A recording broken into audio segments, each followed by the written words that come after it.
ကောင်လေးတယောက်ကလမ်းဘေးကမြေခွေးတစ်ကောင်ကိုဝက်ဥချောင်းကျွေးလိုက်ပါတယ်။အဲ့ချိန်မှာပဲမြေခွေးမကလူအဖြစ်ပြောင်းလဲသွားပြီးကောင်လေးရဲ့ဆန္ဒကိုဖြည့်ဆည်းပေးမယ်လို့ကတိပေးလိုက်ပါတယ်။ကောင်လေးသူရှိကအမျိုးသမီးကိုအံ့ဩတဲ့မျက်လုံးတွေနဲ့ကြည့်နေပါတယ်။သူမယုံပေမဲ့လည်းသူ့ရဲ့ဆန္ဒကိုထုတ်ဖော်ပြောလိုက်ပါတယ်။သူ့ကိုအနိုင်ကျင့်ခဲ့တဲ့သူတွေအားလုံးနောက်တရားအောင်ကဘာပေါ်မှာအချမ်းသာဆုံးလူဖြစ်ချင်တယ်လို့ဥပွင့်လင်းလင်းပြောလိုက်ပါတယ်။ဒီလိုပြောပြီးတော့ကောင်လေးလည်းအိပ်ပျော်သွားပါတော့တယ်။သူဒီလိုပြောရတဲ့အကြောင်းရင်းကတော့9နှစ်ကြာအလုပ်လက်မဲ့ဖြစ်နေခဲ့တာကြောင့်ပါ။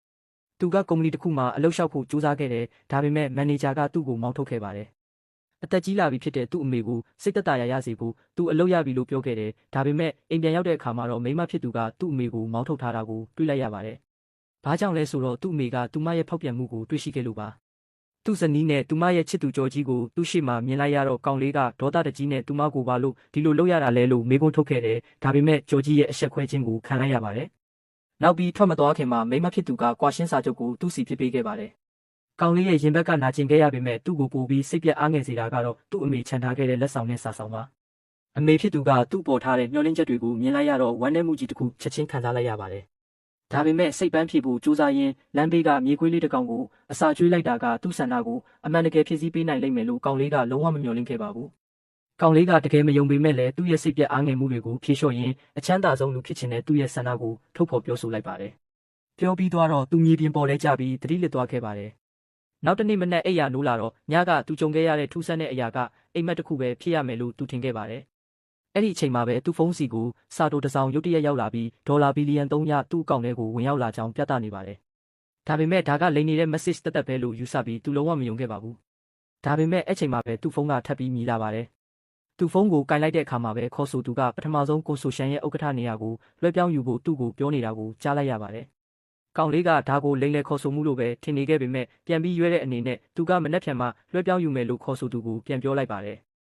ထပ်ပြီးဒေါ်လာ1 သန်းတန်နဲ့စိန်ခံကအစီး20ကိုတောင်းဆိုခဲ့တဲ့နောက်ပြီးတော့သူ့အမေပေးထားတဲ့လက်ဆောင်ကိုဝတ်ပြီးနောက်ထပ်အလုပ်လျှောက်ဖို့ပြင်ဆင်ခဲ့တဲ့သူလုပ်ခဲ့တဲ့ message တွေဖုန်းခေါ်ဆိုမှုတွေအားလုံးကညကသူဆူတောင်းခဲ့တဲ့အရာကြောင့်အမှန်တကယ်ဖြစ်လာပြီဆိုတာကိုသူလုံးဝမသိခဲ့ပါဘူး။နောက်ပြီးမနေ့ကသူတွေ့ခဲ့တဲ့မြေခွေးမလေးကတကယ်တော့ပထမဆုံး corporation ကြီးရဲ့တည်ထောင်သူဖြစ်ပြီးတားရဲတိရစ္ဆာန်တစ်ကောင်ကြောင့်ဒဏ်ရာရခဲ့တဲ့ကောင်လေးကကဲတင်ပေးခဲ့တာကြောင့်သူ့ရဲ့ဆန္ဒတွေကိုဖြည့်ဆည်းပေးဖို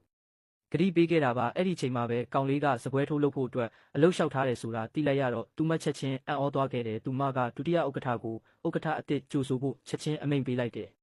တစ်ချိန်တည်းမှာပဲကောင်လေးကဟိုတယ်မန်နေဂျာဖြစ်လုပ်နေတဲ့ကျောင်းနေဘက်ဟောင်းတယောက်နဲ့ဆုံမိခဲ့တဲ့ဟိုတယ်ရဲ့အလုပ်လျှောက်လွှာကိုအမြန်ဖြည့်ပြီးစပွဲထိုးဖြစ်လာခဲ့တယ်ဒါပေမဲ့ဟိုတယ်ရဲ့ပတ်ဝန်းကျင်ကိုလေ့လာဖို့လုပ်နေတဲ့ချိန်မှာပဲကောင်လေးကသူ့ရဲ့ဇနီးဟောင်းနဲ့ကြော်ကြီးတို့ကိုတွေ့ခဲ့တယ်သူ့ကိုမြင်တဲ့အခါဇနီးဟောင်းကလုံခြုံရေးခေါ်ပြီးအပြင်ကိုမောင်းထုတ်ခိုင်းဖို့တောင်းဆိုခဲ့တယ်ဒီနေရာမှာအလုပ်လုပ်ဖို့မထိုက်တန်တဲ့အရှုံးသမားလို့ခေါ်ပြီးသူ့အမေကိုပါစော်ကားခဲ့တယ်အဲ့ဒါကိုကြားတော့ကောင်လေးက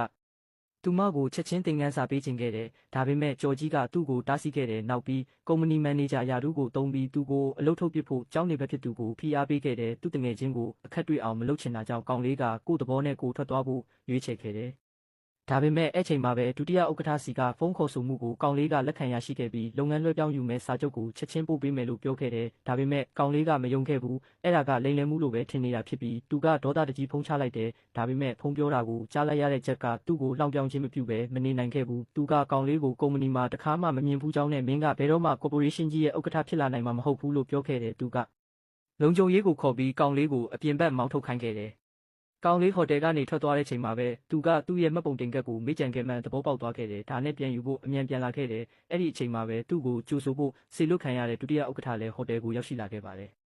CEO ကကုမ္ပဏီကိုကာကွယ်ဖို့အတွက်အမြန်ဆုံးသူ့လက်ထောက်နဲ့အတူအစုရှယ်ယာရှင်တွေရဲ့အစည်းအဝေးကိုတက်ရောက်ဖို့သွားလိုက်ပါတယ်ဒါပေမဲ့သူတို့ရောက်တာနဲ့ဒုတိယဥက္ကဋ္ဌရဲ့လူတွေကလမ်းပိတ်ထားခဲ့တဲ့မိခင်ဖြစ်သူဘေးကင်းလုံခြုံစေချင်ရင်ခေါင်းမိုးထက်ကိုသွားဖို့အတင်းကျပ်ပြောခဲ့ပါတယ် CEO မှာတခြားရွေးချယ်စရာမရှိဘဲသူ့လက်ထောက်ကိုတွန်းပြီးအပေါ်ကိုတက်ခိုင်းခဲ့ရတယ်ဒါပေမဲ့သူတို့ရောက်တာနဲ့ညစ်ပတ်ရုံမှသူတစုကရှယ်ယာလွှဲပြောင်းသဘောတူစာချုပ်ကိုလက်မှတ်ထိုးခိုင်းဖို့ချင်းချောက်နေတာကိုတွေ့လိုက်ရပါတယ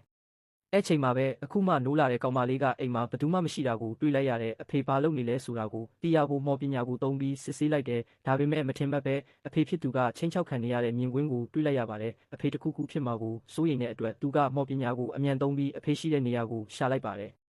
အဲ့ဒီအချိန်မှာ CEO ဟာသူရှိကညစ်ပတ်ရုံမှသူတွေကိုဒေါသတကြီးကြည့်နေပြီးသဘောတူညီချက်ကိုဘယ်တော့မှလက်မှတ်မထိုးဘူးလို့ပြောရင်းစာချုပ်ကိုလွှတ်ပစ်လိုက်ပါတယ်သူ့ရဲ့လုပ်ရက်ကြောင့်ညစ်ပတ်ရုံမှသူတွေကဒေါသထွက်သွားပြီးချက်ချင်းပဲသူ့ရဲ့အမေနဲ့လက်ထောက်ကိုဖမ်းလိုက်ပြီးသူ့ကိုလက်မှတ်ထိုးခိုင်းဖို့ချင်းချောက်ခဲ့ပါတယ်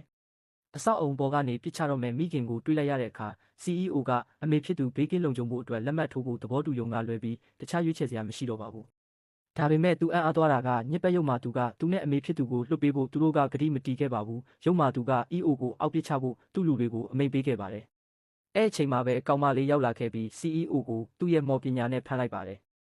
မိန်းကလေးက CEO ကိုလက်တစ်ဖက်ထဲနဲ့မှပြီးပြန်တက်သွားတာကိုမြင်လိုက်ရတဲ့အခါညစ်ပတ်ရုံမှာသူကအံ့ဩသွားပြီးမယုံနိုင်ဖြစ်နေကြတဲ့သူမက CEO ကိုမြေပြင်ပေါ်ချပေးလိုက်တဲ့အခါမှာသူတို့ရဲ့တာဝန်ကိုပြန်တရိရကြပါတယ်။ဒါကြောင့်သူတို့ခေါင်းဆောင်ကချက်ချင်းပဲသူ့လူတွေနဲ့ကောင်မလေးကိုတိုက်ခိုက်ဖို့ထပ်ပြီးအမိန့်ပေးခဲ့ပါတယ်။ဒါပေမဲ့ဒီကလေးမလေးကလုံးဝမကြောက်ပဲရိုးရှင်းတဲ့လှုပ်ရှားမှုလေးနဲ့သူတို့အားလုံးကိုအနိုင်ယူလိုက်ပါတယ်။သူ့လူတွေအားလုံးကြာရှုံးတာကိုတွေးလိုက်ရတဲ့အတွက်ခေါင်းဆောင်ကကိုယ်တိုင်တိုက်ခိုက်ဖို့လွယ်ပြီးတခြားရွေးချယ်စရာမရှိတော့ပါဘူး။ဒါပေမဲ့ကောင်မလေးရဲ့ကံကြမ်းနဲ့မြေပြင်ပေါ်လဲကျသွားပါတယ်။ကျန်တဲ့လူတွေကဝင်တိုက်ခဲ့ပေမဲ့ကောင်မလေးကမော်ဆွမ်းအပြင်းနဲ့အတန်တိုက်ခိုက်မှုနဲ့တိုက်ခိုက်ခဲ့တယ်